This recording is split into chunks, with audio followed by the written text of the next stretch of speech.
দুধ ডিম খাওয়ান লাগবো তাহলে পাড়া তো শরীরটা দুর্বল হবো তাহলে ওরা তো ভালো মন্দ খাওয়ান লাগবো আপনি রাজে বুদ্ধি দিছেন আমার মেয়েরে তাতে আমার যখন কি করে খানা গাড়ি লাগে তোমার সে মুখি দাবার দিনে যারে কই হেইতি আমার কই তোর কিছু মোর কিছুই নাই তোর কি নেট বেড়া করে দেখি ফুয়ে আলে যা তোর বই পাড়ানো বই না ফেমেছে জানেন ও ভাই ঠিকই আছে তোমার চাকার মধ্যে মাংস আছে তুমি না মগই এমন লাগছাও খালি আমার বাচ্চা হসপিটালে বলে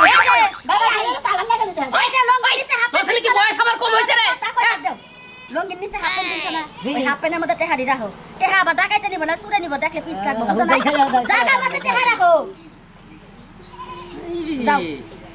যাও বাবা দেখে হই না যাইও আরে টেহা পয়সা দেখে হই না যাই বুঝছো কি যদি কেউ হইছে করে কে পয়সা না মনে করে তোমার দেখা মনে বনা তোমার কাছে টাকা পয়সা আছে আমরা যেটা কইলাম ভিড়া করে দাও খাওয়া দাওয়া করে যাও কটা দূর খাওয়া দাওয়া আপনার মেয়ে খাওয়া ধরছে পাড়ার নিকে খাওয়া দাওয়া করবে গেলাম আমার মিয়ার এটা অভ্যাস আটটা দশটা পাড়া ছাড়া আমার মিয়া থাকা হারে না তুমি তো বুঝো না বাবাজি মাইশের সামনে বাবা তা কই না মান সম্মান থাকবো না তিনি কবো দেবান মহিলা মানে আবার খারাপ এই এটা ব্যবসা করে খাবো তুমি এই না বলে বলে সাইডটা বাচ্চা বানাতে করে ব্যবসা করলে বেশি কামাই হয় হতিরের বলা কামাইও করে হারবে না আবার বড় বড় লেকচার মারে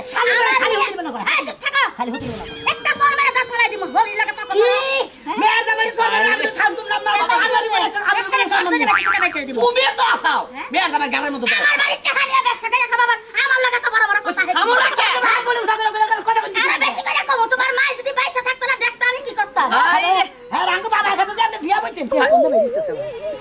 আরে বাবাজি জায়গা পেয়ে হাসা খুঁজে গেছে ও